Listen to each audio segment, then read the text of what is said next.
জয় গনু দাদার জয়। আজ আপনাদের সাথে একটা অন্য স্বাদের ভিডিও শেয়ার করছি। এটা হচ্ছে একটা জলচৌকি, যেটা ছিল আমার মায়ের বিয়ের জলচৌকি। তো সেটাকে আজ আমি নতুন রূপে সাজাচ্ছি। দেখতেই পাচ্ছেন প্রথমে যেটা কীরকম অবস্থায় ছিল। তো সেটার মধ্যে আমি প্রথমে অ্যাক্রিলিক কালার দিয়ে সেটার মধ্যে আমি রং করছি। আর হ্যাঁ, প্রথমে এটাকে আমি ভালোভাবে ধুয়ে মুছে শুকিয়ে নিয়েছিলাম। তো এই প্রথমবার আমাদের বাড়িতে গনু দাদার পুজো হবে, তো একটু স্পেশালভাবে তো সেটা করা যেতেই পারে। তাই আমি এটাকে জলচৌকিটাকে একটু সুন্দরভাবে সাজানোর চেষ্টা করলাম।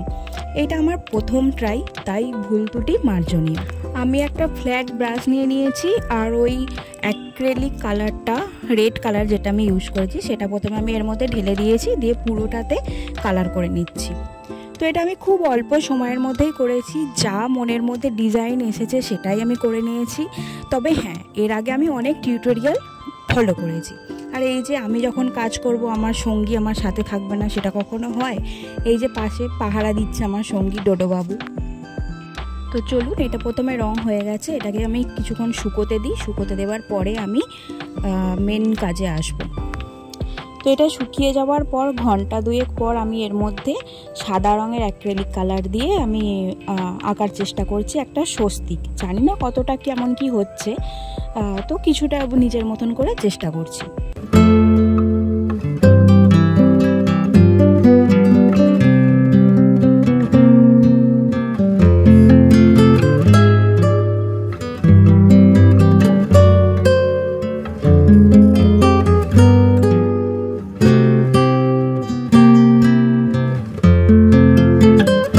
গণেশ চতুর্থীর আগের দিন রাতের বেলা বসেই আমি পুরো কাজটা সম্পন্ন করেছি। খুব বেশি টাইম লাগেনি।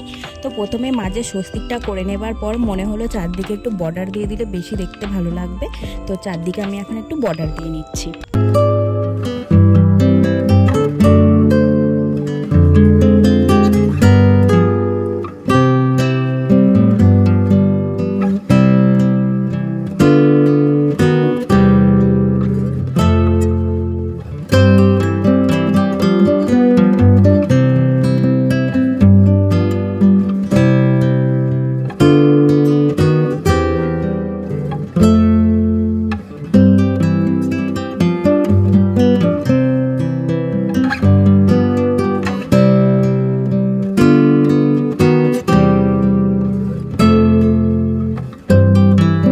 বর্ডার দেওয়া কমপ্লিট হয়ে গেছে। তারপরে এইভাবে একটু কলকা কলকা মতন করে ডিজাইন করে নিচ্ছি চারিদিকটা।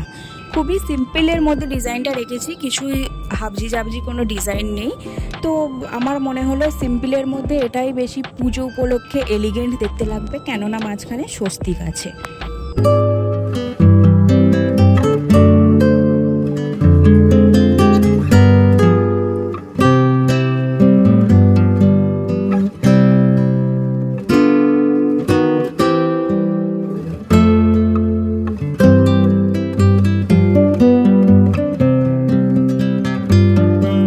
চারিদিকের বর্ডার কমপ্লিট হবার পর আমার মনে হলো মাঝখানে সাদা রঙটা যদি ডবল কোট করা যায় তবেই লালের ওপরে বেশি ভালো লাগবে।